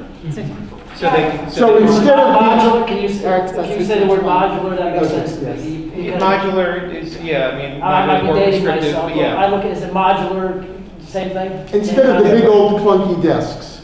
Eric, Yeah, so if you want to put kids in groups of 4, the desks might have these wheels on them, they roll over, slide them in, they connect to a group, and then you put them back where they were afterwards. Same thing with chairs, like that, furniture of that nature. Okay, all right. Jim, I think the middle school still had the desks where their chair was attached to the desk. Did we sit on that or something like that? I can't listen. Yeah, yes, I think so. Your initials are still carved in there. And your bubble gum's still underneath. And when the teachers tried to put them together, your kids would have to climb over that. It's just not, Yeah. it doesn't allow any, the furniture and the classroom layout should reflect the intent of the lesson. Are we collaborating? Are we working independently? Are we having a conversation where we're turning and looking at each other? That's the vision of flexible classroom furniture, is to give the layout to have a connection to the teaching point. I'm used to sitting in the tubular chairs with the particle board seats, and that's what I'm not thinking that's what flexible furniture is. That's what my rear end was used to sitting in about my days in school. All right, thanks. I will do a Google search just to see what visions. We will arrange for you to see some of the high school flexible furniture, some of the middle school flexible furniture versus, some of the other classrooms. Okay. Very good. Are we thinking about putting any of those items in capital, like the furniture, and have we broken those items out from here yet? Yeah, it's possible that some of that could be put in capital. I know they've had the first capital meeting. Capital tends to be more of, larger items and HVAC systems and things like that. You see, we're trying to pull some of the Chromebooks out of capital, which requires a 1-year bump up of our budget, and that's Nancy Pola, who's listening, probably could give us an update after the next capital meeting, unless you're prepared to give a quick update at this point, Nancy.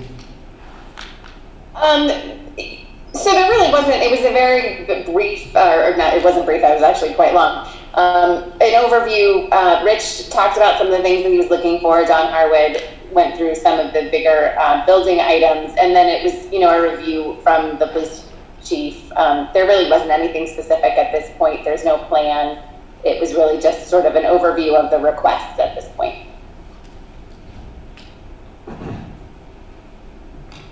I had a question about, well, actually, one of my questions was about the classroom libraries. Are those I don't know if you sort of answered, I was picturing being like sets, like some sort of package set from somewhere. Is it like that, or does it really get down to Yeah, so individually our for things. specialist in their initial search to help with the proposal was able to locate a company that would package something. Okay. We don't necessarily have to go with one company or one set, but a lot of these places do put stuff together that you can select from. Okay. So would you? But we would get one, we would try to get the same set for the classrooms in that grade level. Oh, that was my question. So that the They were kids would have different or the same? guaranteed Yeah. experiences and access to the same materials. Oh, okay. Yeah, I was picturing either all the same for that reason or different and then being able to, well, not really with COVID now, but being able to trade off and switch so that you actually have. Yeah, we would want to make an equitable purchase Yeah, across okay. the classrooms in each grade level. Okay. Now, what that looks like in each grade level, that could be different. Yeah. But if we were ordering, let's say for grade 2, we would want to make sure that every classroom in grade 2 got that. Okay. Okay. Nancy, the publisher of our reading and writing curriculum does make recommendations for text to support the units. And those are very, carefully vetted and selected and matched to the level of the learners for engagement. They make recommendations about books that connection skills you're teaching across skill level as well. So that's like an example of a resource we could explore. In addition to wanting to make sure that classroom libraries are reflective of our students and their lives and the larger world within which they live, and giving them diversification of their libraries in that way. And we do have systems so they can take out books from the classroom library and put them back, make sure they're safe. And just dovetailing off of what Mary just said, I think that the latter example she shared about the reflection of their life and the diverse world we live in is an area of more importance to me at this point, knowing what our libraries look like. I think we do have a great deal of resources and our students are very fortunate that the materials that they have match what they're being taught. That also is an ongoing improvement effort and we shouldn't forget about that, but I think the diversification is a little bit more of a priority.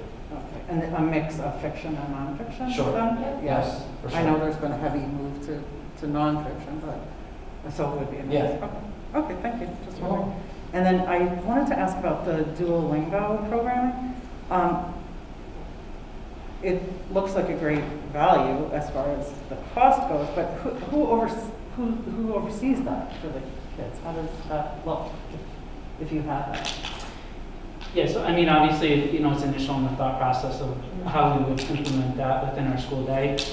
There'd be two goals. Number one, that all students have access to it.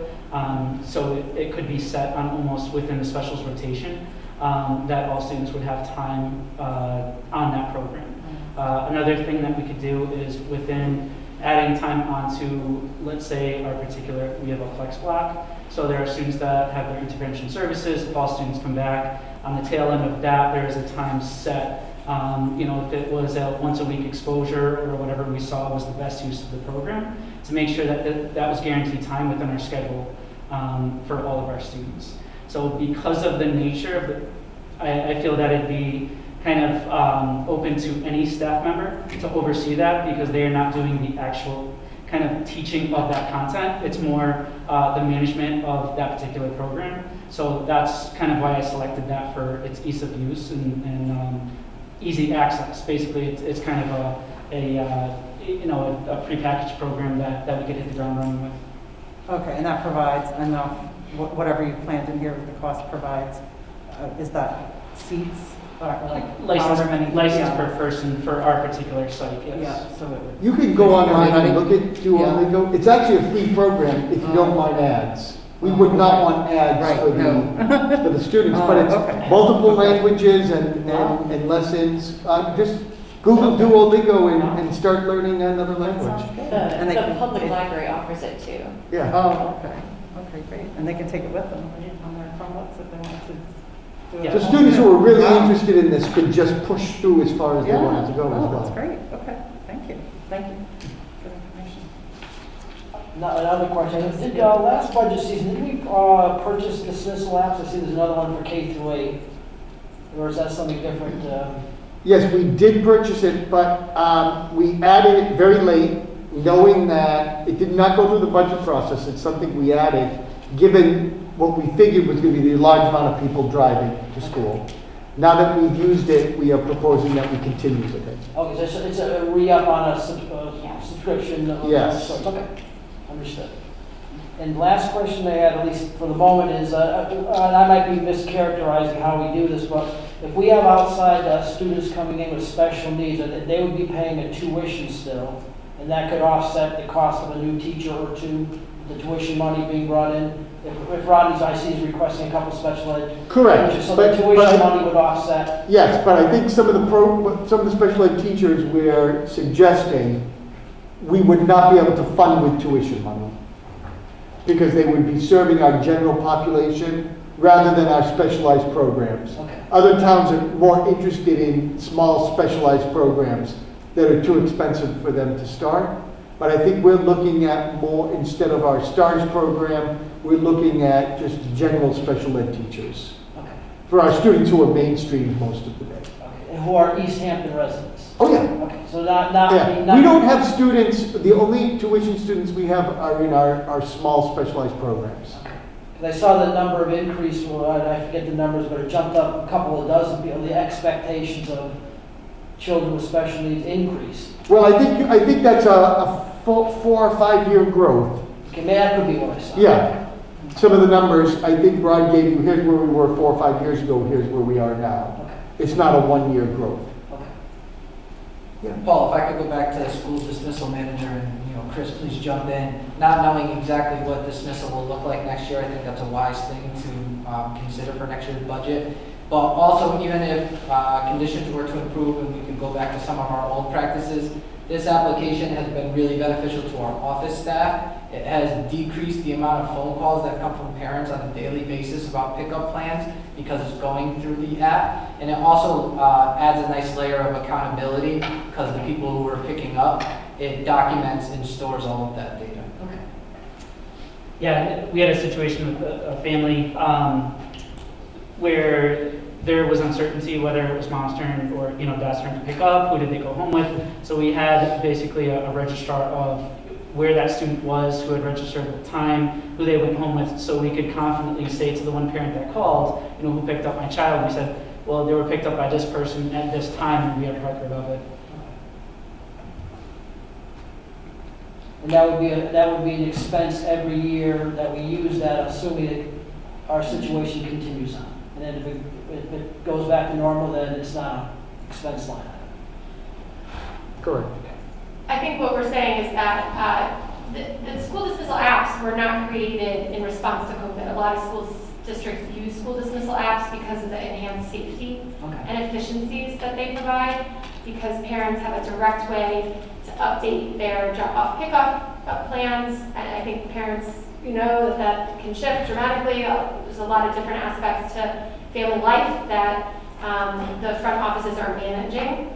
And so the fact that parents can go through the app to make changes to their pickup plans or drop-off plans, it's a huge efficiency for the schools. And it's increased safety because of the record keeping that Mr. Sullivan and Mr. Gonzalez were speaking to, that we really can track that carefully. We've always tracked our students very carefully, but it's just an enhancement that reduces the possibility of human error. I think it also puts more of an onus on the parents. I mean, right before we left, I changed one of my kids' pickups for tomorrow, as opposed to, handing in a paper that can get lost, or, you're the parent, you've made this decision to change dismissal tomorrow, and it's on you to do it in the app, instead of the secretary is chasing everyone down at the end of the day. When my kids graduated here in 2016, I think it was a paper. I was back in the paper days. I don't remember an app or doing anything like that. Was that like? And we were doing it by paper up until this year. Oh, okay. And we're employing it K-8 because of the fact that high school students, it's a different, the student plays a different role. But where we have young children who need to be supervised and a lot of, high volume, I think the number of people who are passing through Memorial School potentially at the end of the day with their children is just tremendous. Understood. Any other questions tonight? I'm sure we'll have more. Thank you. There is a change in the calendar. This is second read, but we communicated a change to you in trying to line up with shoreline towns. Even though we had aligned with learning the shoreline towns, a lot of towns decided to push back April vacation by 1 week because the February vacation was a little bit later in numbers. It was only 6 weeks between February and April. This gives us kind of 7 weeks. It does add Good Friday, the 15th, back into the calendar instead of during the vacation. So we've added 1 day at the end. The last day would be Friday, June 10th. Okay. Given that, do we have a motion to approve the 2021-2022 school calendar as recommended by the superintendent of schools? So moved. Amanda? Jim? Any discussion? So just to clarify that the April vacation change aligns it with the other districts in the area then? With the other shoreline communities, Okay. yes. Anything else? All those in favor? Aye. Okay. And now we have some first reads. Let's see. We do. First read of policy, yes. Jeff. First read policy 0210, mission, goals, and objectives for student accomplishment. So this we reworked a bit to use the student portion of the school mission, the district mission, which is policy 0000. I believe that was the bulk of the change, was to make that align with the mission district. Now, next was 0220, which I believe we removed, yes? We're recommending that you omit it. You can vote on it tonight if people are comfortable. Look at that. It was a little redundant.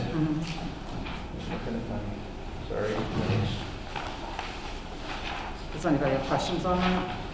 It was just dealt with elsewhere, I believe. That's why we recommend taking Yeah, it it was. out. Yeah, that's something I just found my notes. That it was redundant to use elsewhere. It's also a policy that is rarely used by other districts, so it's not one that's we're required to use or anything. Okay. Do we want to make a motion? Sure. Okay, I'll make a motion to omit policy 0220, goals for student operations, from our policy manual. Second. Is everybody okay? Questions? No? Okay. All those in favor? Aye. Okay. And another first read. Yes, 300. So policy 0300, policy 300. This was just trimming of some language. There was not a tremendous amount of change to this. Remove one sentence, a couple of the words. And it was, I don't think it was based on any, no, this was not something that the legislature required us to change. It was just going through this series of policies trimming language. Yeah, it looks like we, you can see from the highlighted parts, we just tied in the recent policies that we revised, the mission and vision, the philosophy, the goals and objectives, just to make sure that everything's consistent across policies. So that's a first read. Any questions? Okay. And we have, and Karen will be talking about this, Paul, yes, the proposal for increase for substitute teacher pay. Yes, Karen, it's all you. This year, we started out, increased our teacher pay from the prior daily rate of $85 a day to $92 a day, but adjoining communities throughout this year have continued to increase their daily sub rates to the point now where East Haddam is at $125 a day, Grand, Middle, and High, and Marlboro Elementary are at $100 a day, Glastonbury is at $97.50. The majority of substitutes utilize the same, or districts are utilizing the same buying system so that substitutes a very competitive market. They can look at what surrounding towns are offering for jobs that they have tomorrow in a very short time, so that they can compare the possibilities. So to increase, we would recommend going from the 92 to 105, and the cost to the district for this is less than the cost of adding a full-time staff person.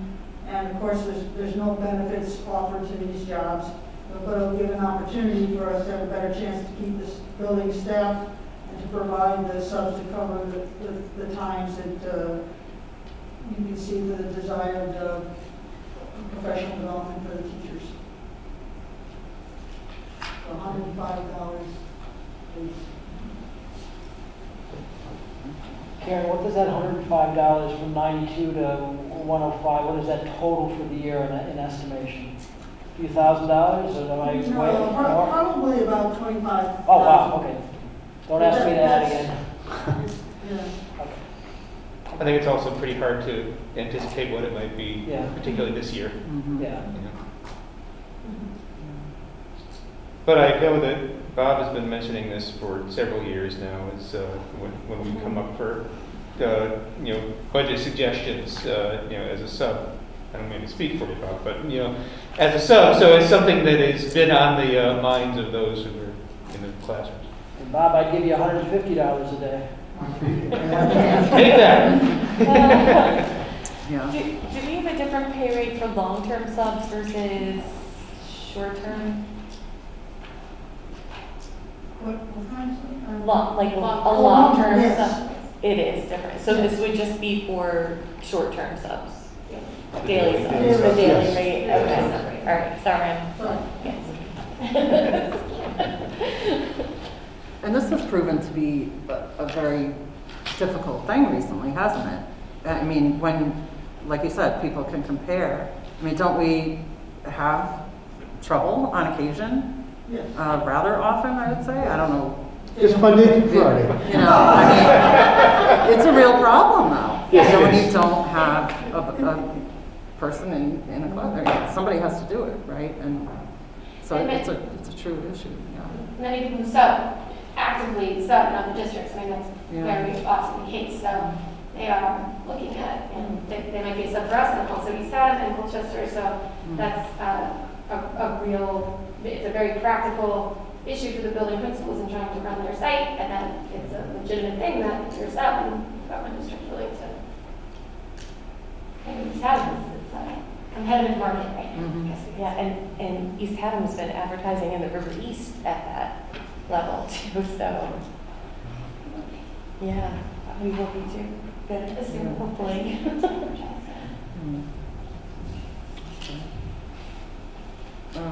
Is this something that we're making motion on and deciding tonight? We would appreciate it. I think we need to get going on it. Okay. It is listed under somewhat new business.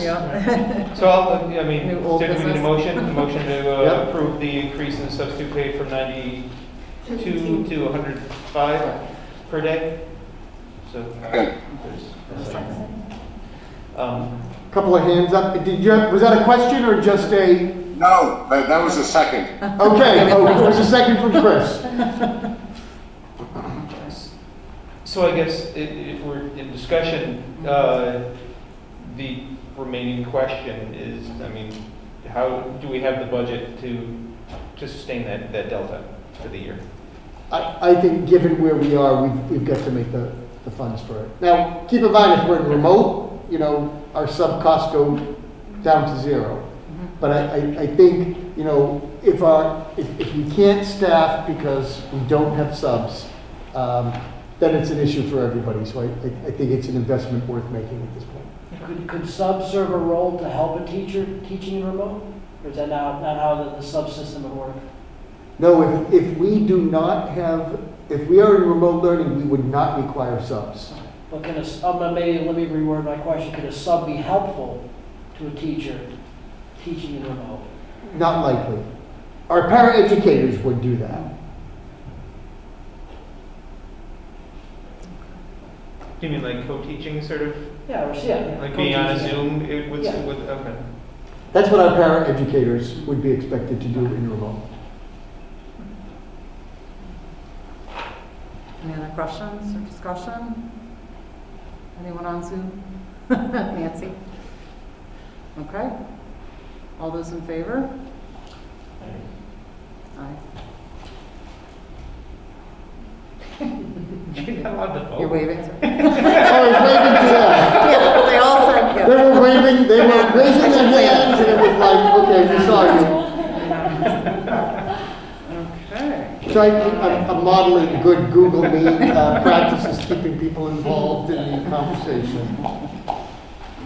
Is there any particular future business that we did not bring up? I forgot to ask a question earlier. Have we gotten the DACO situation resolved? Are the bus drivers getting paid on Wednesdays? Have we had Karen and I found out that the bus drivers are not currently being paid on Wednesdays. We are still working to resolve the issue. Our offer of paying 80% for non-use days that we had an agreement with them last year. We're hoping that they'll accept that, but I think they're waiting to see if we will offer 100% or what the conditions continue to be.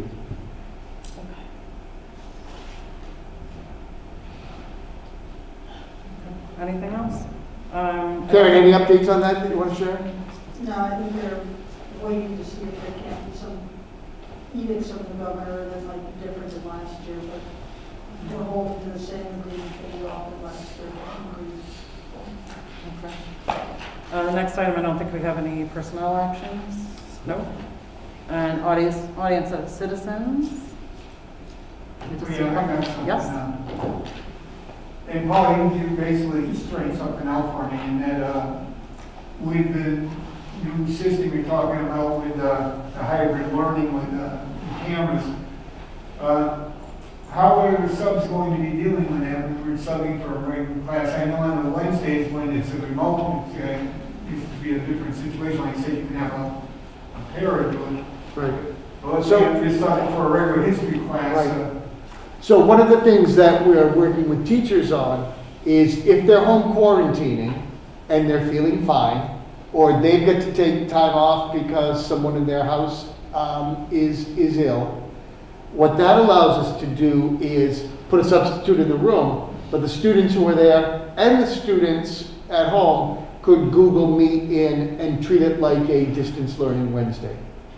So our hope is that subs would, still provide the supervision, but, the teacher would be able to Google Meet in. If the teacher is ill, then they would still send sub plans, but it would not necessarily be able to offer a Google Meet. Okay. Anything else? The calendar of events, we talked about the tri-board meeting. It's a Zoom meeting on the 7th, 6:30. You'll get the link to that? Link. Our next regular meeting is December 14th.